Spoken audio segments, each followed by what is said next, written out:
लेकिन chief minister नहीं बन सकते वल्लाह अल बिस्वाब। अब उसके बाद फिर मुझे यके बाद दीगरे कहा गया कि खां साहब के दोबारा फिर हाथ देख कर आओ और बताओ कि वाकई चीफ मिनिस्टर नहीं बन सकते। मैंने कहा सर मैं दोबारा नहीं जाऊंगा, इसलिए कि एक बार उन्होंने कह दिया कि चीफ मिनिस्टर नहीं बन सकते, अब बार बार मैं कहने के लिए जाऊँ कि चीफ मिनिस्टर बन जाएं। अब उनके पीछे एक बहुत बड़ा प्रेशर था। अब्दुल्ला, मैं ये बात जो डिस्क्लोज़ करने जा रहा हूँ इंतहाई गैर मामूली अहम है और आपके प्लेटफॉर्म से जा रही है। एक बड़ी कुव्वत ने बड़ी कुव्वत को राज़ी कर लिया और अलीम खां के बारे में तय पा गया कि इनको चीफ मिनिस्टर पंजाब बनाया जा रहा है और मिठाई भी खाई गई। लेकिन अगले दिन फिर ख्वाब आया और वो चीफ मिनिस्टर न बन सके। वहाँ से एक जो लड़ाई शुरू हुई, उस लड़ाई के नतीजे में आज फिर वही COD साइन करने वाली दो जमातें आपके सामने हैं। एक अपोजिशन में है और एक इक़्तिदार में है, और जो अपोजिशन में है वो भी लायक इक़्तिदार में ही है। Coming back to the question जो मैं पूछना चाह रहा था कि अब आप किसको देखते हैं कि 2025 से जो बेहतरी का सफ़र शुरू होगा वो कौन होगा? अच्छा, ये अब चीज़ें बदलना शुरू होंगी ना, आहिस्ता आहिस्ता चीज़ें बदलेगी। मतलब जिस तरह से पहले ख़राब हुई है उस तरह से वक्त के साथ साथ एक एक चीज़ करके बदलना शुरू होगी और बेहतरी की तरफ आना शुरू हो जाएंगी। तो मेरा सवाल बीच में एक ऐड ऑन ये था कि उसमें कोई एक शख्स हो तो मैं उसका नाम लूँ। मिसाल के तौर पर अगर आप कहते हैं क्या प्राइम मिनिस्टर है, क्या प्रेसिडेंट हैं, क्या कोई सूबाई चीफ है, नहीं, ऐसी बात नहीं। ये जब निज़ाम बदलता है, हालात बदलते हैं, तकाज़े बदलते हैं, ख्वाहिशात बदलती हैं, तो उसके साथ एक पूरी सोच बदल रही होती है। अब ऊपर से लेकर नीचे तक सोच बदलेगी, जिसके नतीजे में हालात बेहतरी की तरफ जाएंगे वल्लाह अल बिस्वाब। तो सर क्या इस सब के चलते हुकूमत बदलने का भी कोई चांस है या यही हुकूमत कंटिन्यू हो रही है? के बारे में आज मेरा प्रोग्राम नहीं है बात करने का अब्दुल्ला, इसलिए कि जब इमरान खान आया तो सब ने कहा कि ये 2 महीने हैं, पहले हुकूमतें आती रही, आती बाद में है, पहले कहना शुरू कर देते हैं कि जा रही हैं। अभी ये आए हैं, अभी इनको बैठने दें, फिर इनके जाने की भी मैं बात बड़ी तफसील से आप ही के प्लेटफॉर्म से करूँगा। चलें ठीक है सर, बट कोई थोड़ी सी हिंट अगर आप दे सकें। अच्छा, इतनी जल्दी नहीं आ उनको। मुझे एक प्रोग्राम में पिछले में पूछा गया कि पंजाब गवर्नमेंट को चलाने के लिए अगर रुपया पैसा ना हुआ तो मैंने कहा उनको 1 रुपया न दें, वो 25 साल हुकूमत कर सकते हैं, उन्हें हुकूमत करना आती है। ये भी ठीक हो गया।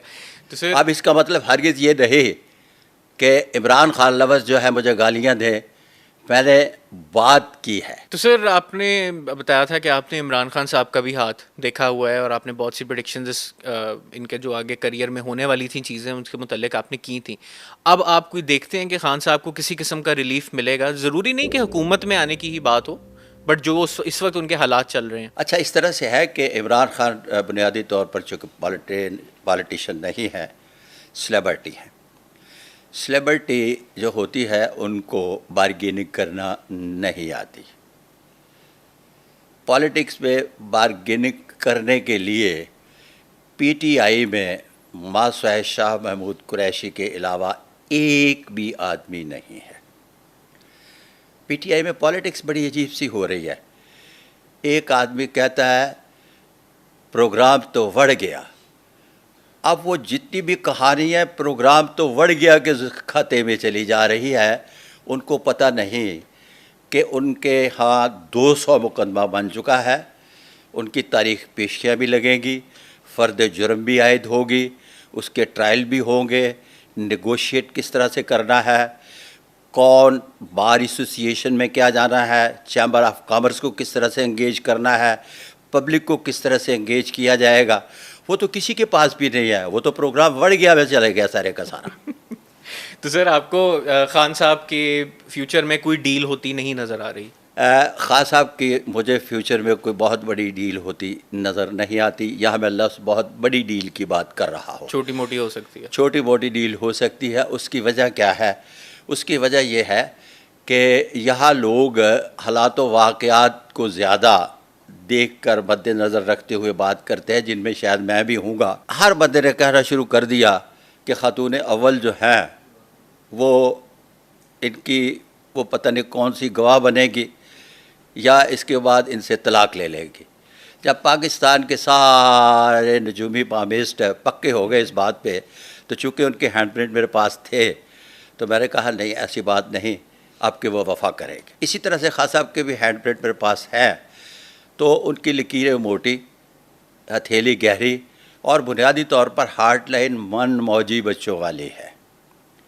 लिहाजा जिसकी बुनियाद पर उनके फ़ैसलों में पायदारी नहीं पाई जाती, वो सियासत को भी क्रिकेट समझकर खेलते रहे कि अपने ही लॉ मिनिस्टर को रिज़ाइन करो, पेशी भुगतो, आकर फिर दोबारा हलफ उठाओ, रिज़ाइन करो, पेशी भुगतो, आकर दोबारा हलफ उठाओ। हालांकि 3,86,000 रजिस्टर्ड मेरा ख्याल है लॉयर है पाकिस्तान में। अच्छा सर, आपने अभी बात की खान साहब की लाइफ के बारे में ही हम बात कर रहे हैं, तो लास्ट एपिसोड में आपने जिक्र किया था कि बुशरा बीबी के मुतालिक खान साहब से उनकी शादी से पहले का एक किस्सा आपने सुनाया था। तो अब आप बुशरा बीबी का क्या रोल देखते हैं इस सारी चीज़ में? क्योंकि अब जैसा अभी आपने कहा कि बहुत से लोग कह रहे हैं, कुछ पॉलिटिकल एनालिस्ट भी कह रहे हैं कि कुछ हालात घर पे ख़राब होते नज़र आते हैं और ये चीज़ें, इसके बारे में आपका क्या ख्याल है? ये बड़ी देर से कह रहे हैं। एंड पॉलिटिकली क्या रोल इस वक्त बुशरा बीबी का आपको नज़र आ रहा है? पॉलिटिकली रोल बुशरा बीबी का पहले भी कोई नहीं था, अब भी कोई नहीं है। वो तो एक अपना सिस्टम उन्होंने बनाया था इन होने का, और इन होने से पहले बुशरा बीबी मेरे पास तशरीफ़ लाई और इस बात का उनको पूरा यकीन दिलवाया गया कि इमरान खान साहब प्राइम मिनिस्टर ऑफ पाकिस्तान बन रहे हैं।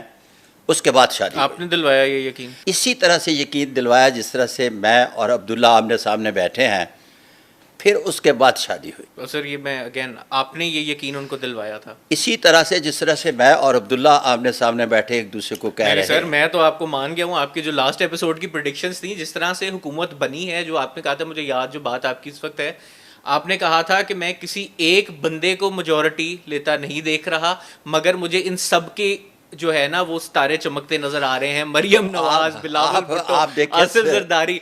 तो मैं तो बड़ा सर इम्प्रेस हूं ऑलरेडी आपसे। उस वक्त आपकी भी समझ में नहीं आ रहा था, लोगों ने सुनने के बाद भी कहा कि समझ में नहीं आ रहा, लेकिन अब तो समझ में आ रहा है ना कि सबके सितारे चमक रहे हैं। हाँ जी, बिल्कुल ठीक हो गया। अजी सर, पॉलिटिक्स से थोड़ा बाहर निकल के इस वक्त सर मेरे ख्याल से इस बात में कोई शक नहीं है कि one of the most important personalities of Pakistan is the army chief. मैं आर्मी चीफ़ का जिक्र इसलिए भी कर रहा हूँ क्योंकि ये भी आपने बड़ी इंटरेस्टिंग स्टोरी सुनाई थी कि आपने उनको ऐसे वक्त पे बताया था कि वो आर्मी चीफ़ बनेंगे जब उनको खुद भी नहीं लगता था कि वो बनेंगे। लगता नहीं, उनको यकीन। रिटायरमेंट जो है जनाब कमर बाजवा साहब से 6 माह पहले 5 माह पहले हो रही थी। तो ये किस तरह से मुमकिन है